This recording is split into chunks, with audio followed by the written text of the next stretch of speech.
7'6" center at NBA legend Sonny Puersa sa iisang PBA team. Lakas talaga ng guest team natin, tara kwentuhan!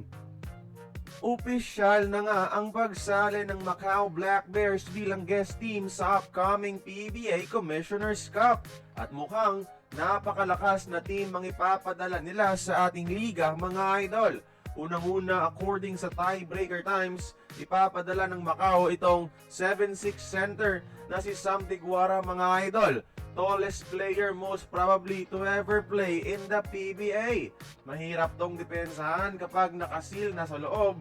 Our tallest local in the league ay si Junmar lang mga idol. Diba?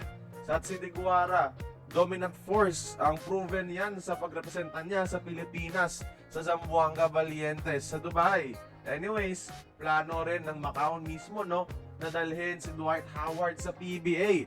6'10" NBA legend, most dominant NBA center sa late 2000s era mga idol. Commanding pa rin ng inside presence ni Dwight at napakadelikado ng Macau Bigs mga idol. Sino kaya sa mga locals natin ang makakapigil sa kanila sa ilalim? Ako, ewan ko rin. Pero at least this will be a challenge para mag-improve palalo ang mga Filipino big man natin. Tapos ilalagay din ng Macau itong shifty guard na si Dame Chongki mga idol. Laking Amerika at very USA talaga yung playstyle.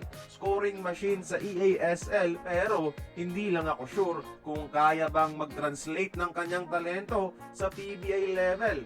Tapos ipapadala din nila itong bigating athletic shooter na si Omari Green mga idol na 6'6" ang tangkad.